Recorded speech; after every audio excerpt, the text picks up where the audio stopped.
coming in as we're talking here.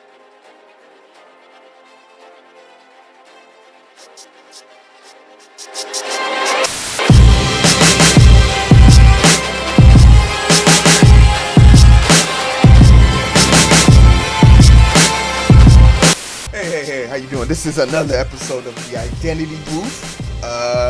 My name's Heero. That's ET Facts. Eric. We are here to identify with you as you identify with us. That's what we do here. And there's 10 people in the booth right now. So please indulge yourself. Talk to each other. Shout out. You got a bunch of people in there right now. Talk to them, hit it up, have your own conversations. But me and Eric are about to get into something that Eric is extremely passionate about. And this is usually at the point in the show where I simply, pick up my pen and start drawing on my art pad because Eric's going to go in and I don't really need to be here. But we have been getting data from the pandemic, the PPE funding, the last... No, can we stop calling the PPEs PPP? I know we've got to get your medical brain off. Oh, God. PPP funding. You already know what I'm thinking about, too. I'm thinking about work for 5 seconds. Yeah, I'm thinking about work. But we're thinking about the coronavirus funding. The bill that came out 9 months ago where you got $1,200 maybe. Not if you were single, 24 if you're married with kids. I don't know if you even qualify. But basically what happened was there was a lot of companies and corporations that got that funding. And that funding didn't really belong to them because there's hundreds of thousands, millions of people. There's currently 20 million people still without a job. Yeah. And 800,000 people about 3,000 people are dying a day from coronavirus. Like, that funding needed to go to people in the streets right now. But instead, it's going to Radio Shack. It's going to... Hold on, pause. Radio Shack got money? Radio Shack has 2 stores in the state, and they got money. Cheesecake Factory, who hasn't paid their bills since April, got money. $3 million. YouTubers got money. The neglect, the sheer abuse, the sheer greed, and I'll never stop talking about it because as long as I live, I never want to know this craving for money. I don't know. I've been fortunate and blessed to have a very comfortable life, but I will never understand this infatuation with money. But furthermore, it's because it's something that is preached religiously in both Christian and Muslim households. Mm.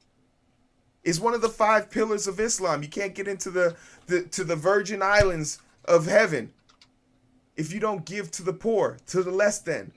Mm-hmm. It's one of our pillars. So I don't understand people's infatuation with greed. To my point, there is something pretty disgusting when people use the backs of weak people and feed off this. And what we're talking about is the prosperity church. So we're going to play this video, and then I'm going to let Eric run free on the souls of all of these people. Let's go here. As small businesses here in the United States continue to close their doors because they simply cannot make enough money to stay open during this pandemic and recession, a new report has come out to show us that billionaire and millionaire megachurch pastors ended up getting their hands on millions of dollars in PPP loans from the federal government for their churches.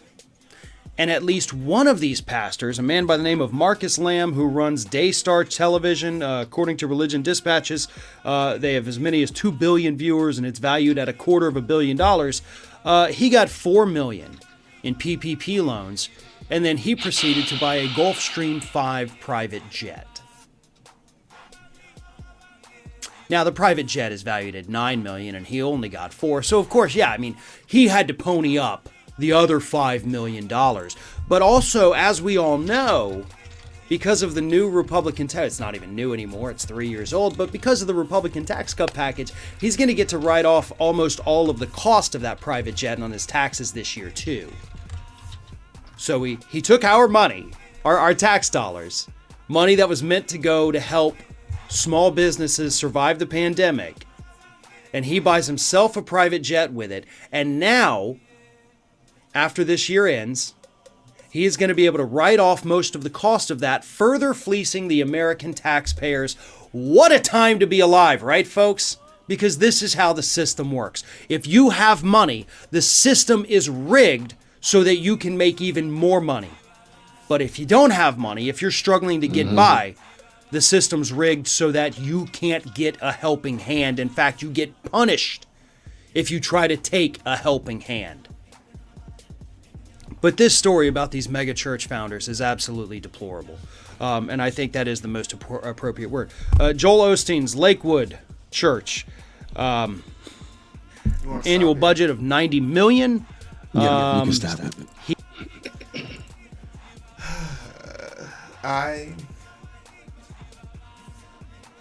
I'm trying to let's go back to the chat for two because it's there anymore. Before I let you run free on this, I just want y'all to know that these churches, I know you're probably thinking, if you know anything about the legal system, there is a separation of church and state. These churches aren't supposed to get the PPP funding.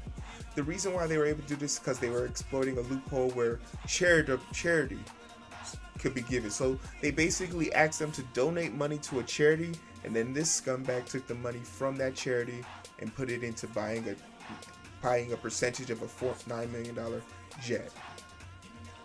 I now give you Eric. Okay. I need to clear my throat. Pardon me for that. I'm going to start with a little foundation. The reason why churches are allowed to do this is a part of Lyndon Baines' Great Society. He instituted the 501c3 because during his time, the church was such a huge staple in this country that in order for the government to have control over some of the things that are said and done in the church, you need to incentivize these institutions to allow you into their business.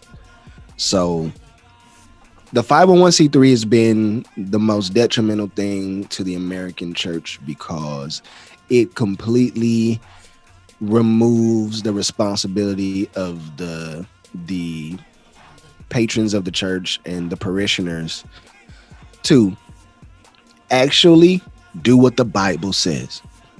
It's very, very clear in no uncertain terms that everybody who was a part of a congregation would bring all of their things together and they would divide them amongst the people. They would feed everybody in the congregation every day. They would make sure everybody was clothed, everybody had somewhere to live, so that the goal was for nobody to have lack. The way church is set up in America today, they are corporations. And I'm telling you what I know. This isn't guesswork. So if you don't know, Eric's been to Bible college. Eric's been ordained as a minister. I don't talk like a minister yet, y'all know.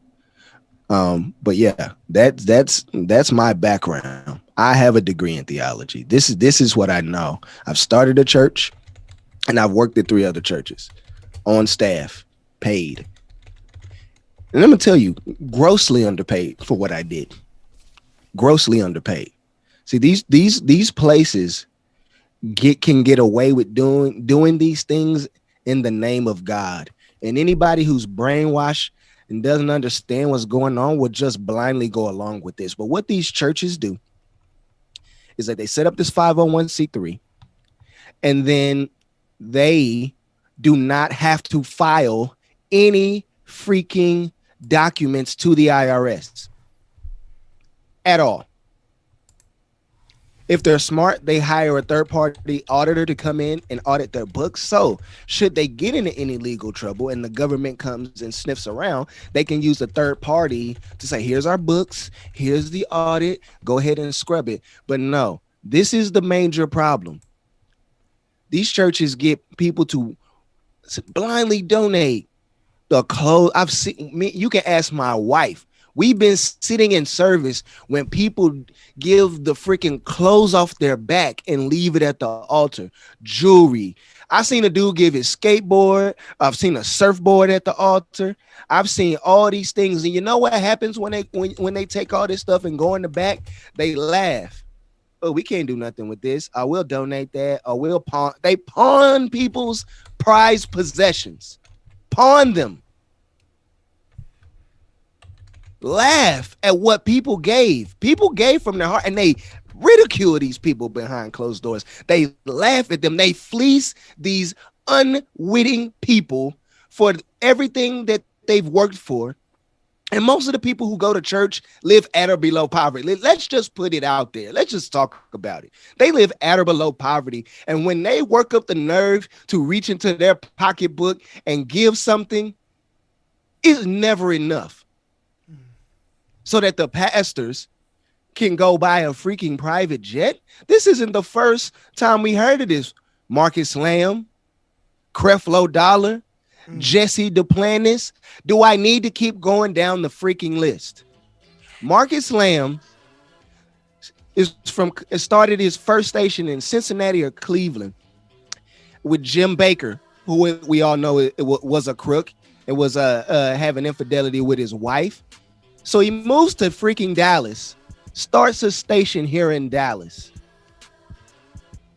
blows up. Mind you, Marcus Lamb wasn't faithful to his wife either. I'm gonna just air you all out since I'm on one right now. You weren't faithful to your wife. You took a PPP loan that you did not need. You're worth millions and millions of dollars. You could have bought the plane. You have an actual business that you could have, I'm sure. You can't be 60 something years old, have a ministry, and then not have a personal business. Why didn't you use your personal business, pony up personal money, and go purchase the plane? Why did you need that plane?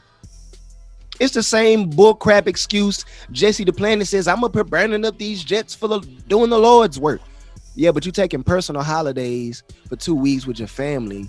You going here, there, and God knows where else. Listen, I need to see your log of where you're going. Like you're just wasting taxpayer money for what?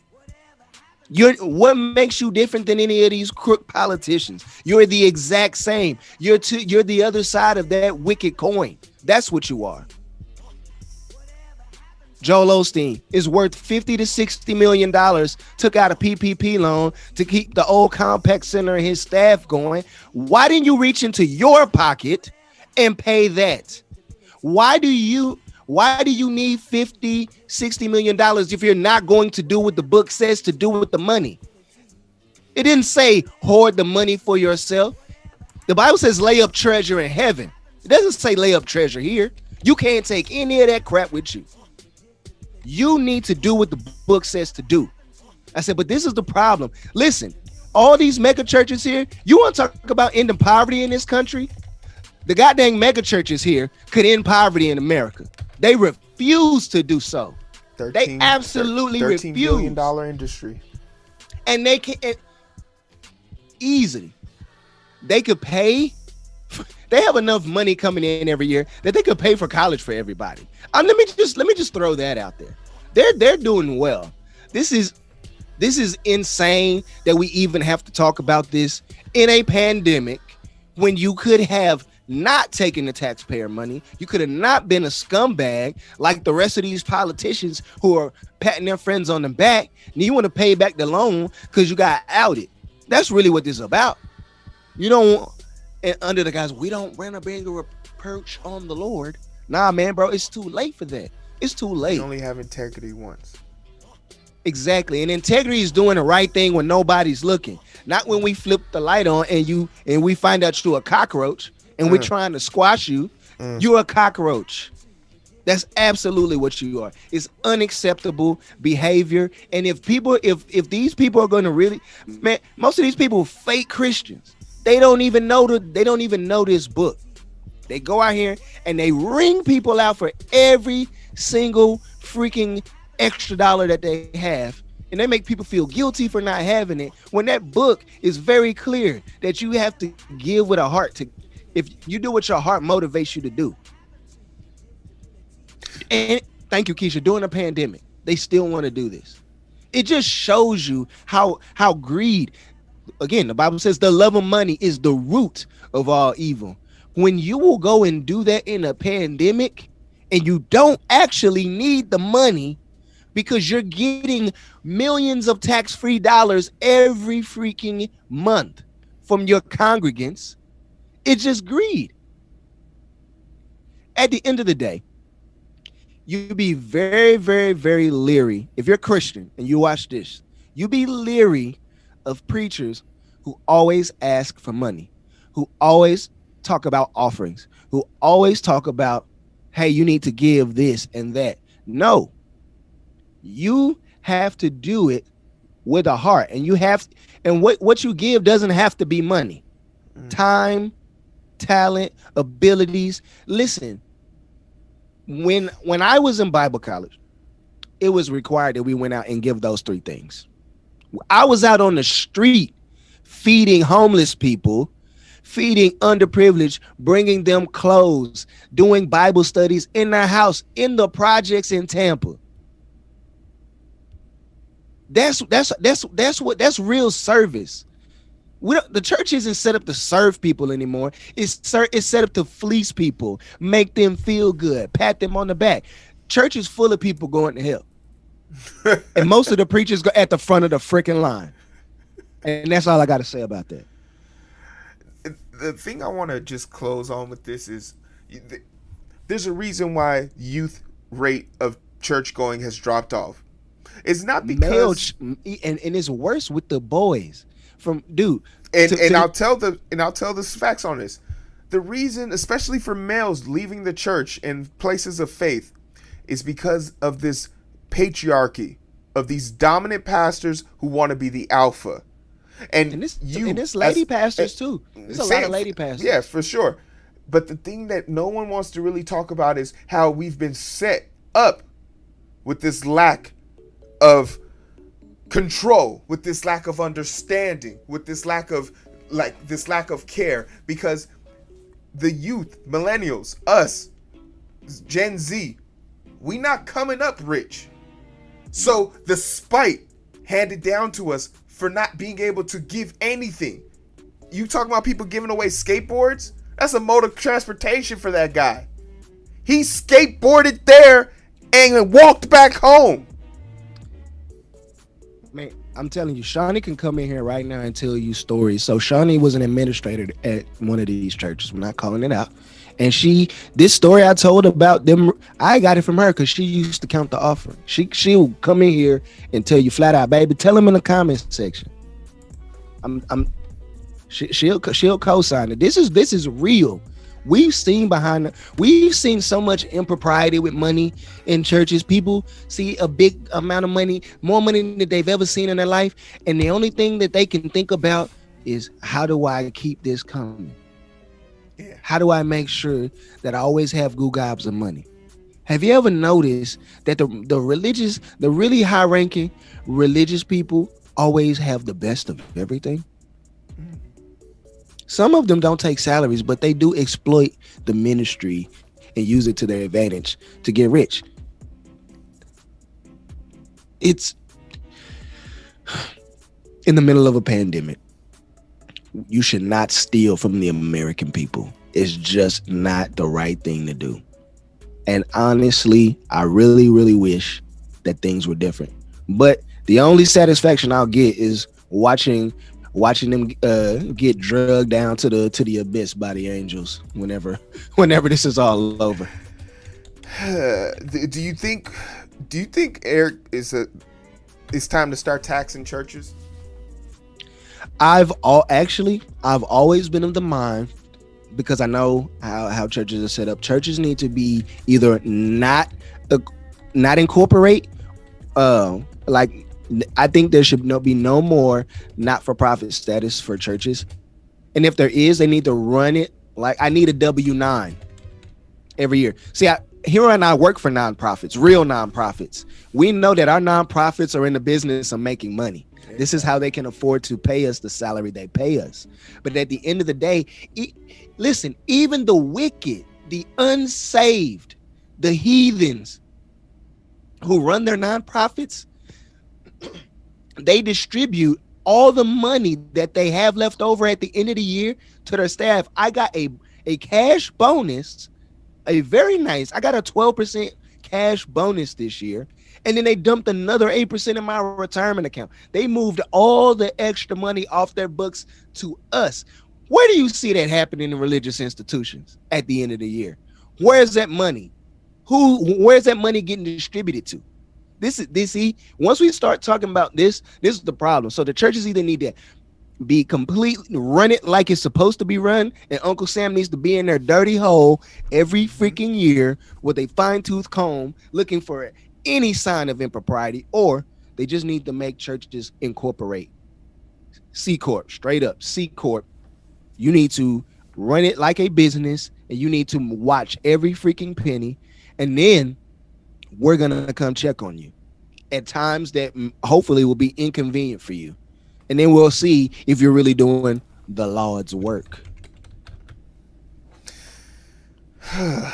It's vexing, it's tiring, but I implore the people watching this, if you're hearing this, don't fall victim to this. Don't give God doesn't want you to give your last dollar to him. He'll never use the money for anything. God doesn't want you to give the shirt off your back. God doesn't want you to not eat dinner tonight. There's no way you putting money into a church is going to give you prosperity. That's something that's defined by nature and already preordained through God. Mm-hmm. If you have to give something to God in order to receive it, you're praying to the wrong God. I'll say it over and over and over again. You could rub Buddha's belly all you want. You could walk your ass up to Mecca. You can sit there and scream Jesus is black to the ends of the moon. But the moment you start giving something in order to receive something to a higher power, you have lost all your power. And that was a story. We got 12 people in here. We're 12 people deep. We're deep right now in the comment sections. I'm just saying, Eric, you set it up. But Eric, where can they find us, bro? Listen, we got 12 people watching, and we only got 6 likes. I'm just gonna throw that out there, and I haven't seen the subs go up. I would just ask y'all to do us a favor, man. Help us get this kind of content out to more people. We live for YouTube. Everything that drives Heero Now is for YouTube. So you'll find us here. So go ahead and hit the sub, give us a thumbs up or a thumbs down. We don't really care. Then right next to the thumbs up and thumbs down is a little arrow that goes over to the right. Click that too. Send it to your entire contact list. Tell them to sub. And then come swim in the comment section. Just come hang out with us there. If not, we get it. Go to Facebook. We'll be simulcast over on Facebook. We're on Twitch. We're on Spotify. We're on Anchor. We're on Instagram at _identity_booth. TikTok at the same handle, and Twitter at the same handle. Come get some. Seems like every night, don't care who's wrong or right. I hope the end is sight. Slow it down and we can catch the vibes.